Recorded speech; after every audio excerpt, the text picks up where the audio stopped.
Welcome back to the channel. I want to go over some Resolve 20.1 updates, a few issues I found, and a cool few enhancements that they've added in this new update. First feature I found, I don't know if this was present previously, but if you click on a linked clip over in the inspector here, you get the video properties. If you hold Option and you're going to choose video or audio, the inspector over here will actually switch accordingly. So if you needed to make a quick adjustment without having to tab over here on the right, you can just choose it and those features will come up with whatever parameter you need to change. New to Resolve 20.1 is the Shift Space Search feature, just like we have in Fusion. So now if you want to add a plugin, you can just search it over here on any of the pages instead of coming over to your effects library. This kind of piggybacks on your selection.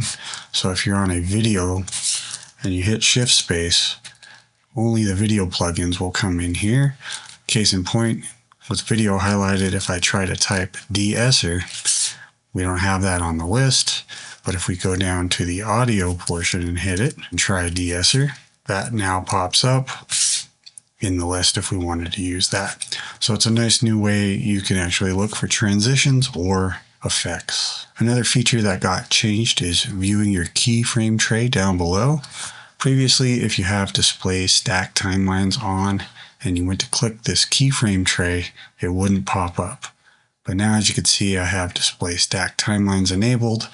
Although I don't have a second one, it'll still display the keyframe tray right down below here, or you can use the new menu over here, which is pretty nice. So let's go ahead and add a secondary timeline. And now we're up on the top timeline. And as you can see, the keyframe tray is disabled. So if you do have a stacked timeline open, it won't work. But previously, you couldn't even access that keyframe tray with this check mark enabled. All right, new to 20.1, we now have rulers and guides. So over here in our Safe Title, Safe Action, if we have this enabled, we now have guides from the drop down and rulers. So as you can see, we get a ruler or a guide. Now to activate guides, you have to use the view function down here. I'm going to get rid of the Safe Title and Safe Action for now. There is a guide on and off, and then you can choose view here, guides, and you can create a new guide, and there's controls for vertical and horizontal or clearing all. So let's add a guide. You'll get this little pop-up.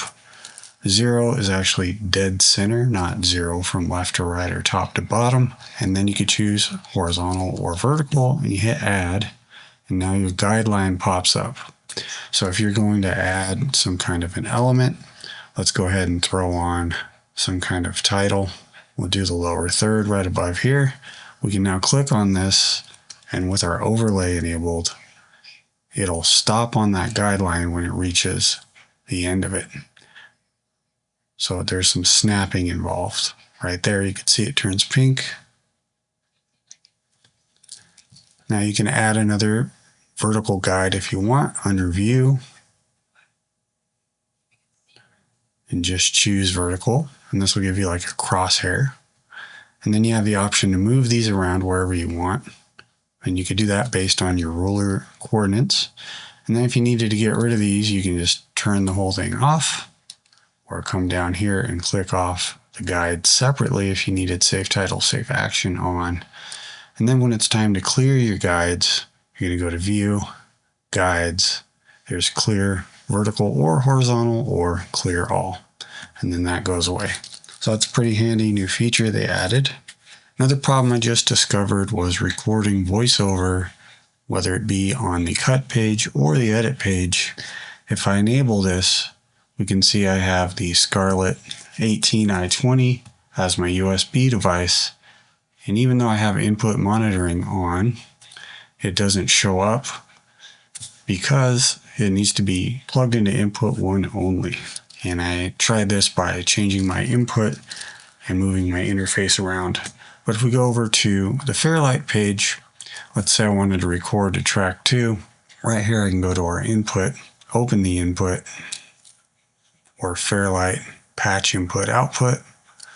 I can choose number 3 patch it to audio 2. And now if we do voiceover enable, you could see the input works. I don't know when they're going to fix that, but for some reason you can't just record straight into here. I was able to choose this camera and that worked, but just so you know, if you're using an external audio interface, it won't work.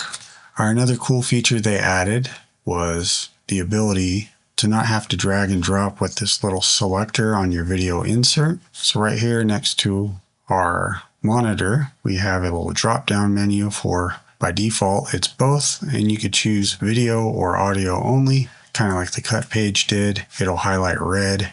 And then if you make an in and an out in your source and hit, say, F10, you can see now it only overwrote the video track instead of having to deselect audio and all that. Very nice feature. I've already used that a whole bunch. And then you can go back here and you could either drag from here by default or it just stays gray. So it'll let you know with this little red icon if you have a single insert on or not. But it's nice that it works with all the edit functions. All right, a couple more plugins that they added here. We now have a split tone plugin. Now normally I would go over to the color page and drop this on a node, but you can drop it from here with the new search tool. So if I type in split tone, I can double click. That's now added and shows up over here in the effects. And as you can see, we're getting some split toning. We increase the strength. So it's kind of like going to the color page and adding that. In fact, with this particular movie here, the one I used, Death Proof, for all the scratches and dirt, you can actually select that track, type in your automatic dirt removal, double click it, and it already cleans this up without having to even go to the color page. Split toning is a studio only feature, so if you don't have studio, you won't see that in your drop down. And another new addition is the light rays plugin's been updated to have atmosphere, and basically looks like the Fusion plugin. We go over to Fusion here, we have our fast noise, and if we changed our seed rate and scale, you can see it moves around. So that's what the fast noise plugin looks like in Fusion. But if we go back to our light rays plugin over here, here's where we have some light coming in. I'll change this from location to angle and adjust it around so we can see a little bit better and shut these off. We now have atmosphere down here at the bottom. So if we click add atmosphere, turn up the strength, there's detail.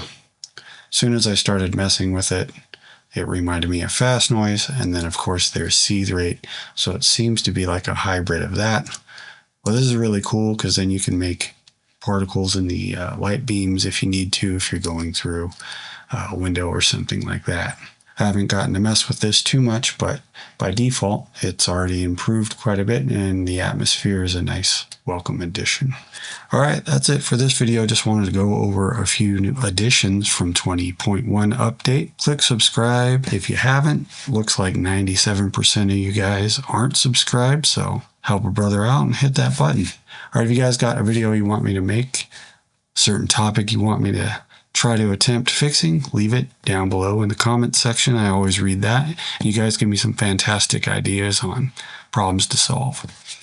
All right, thanks for watching. I'll see you guys on the next one.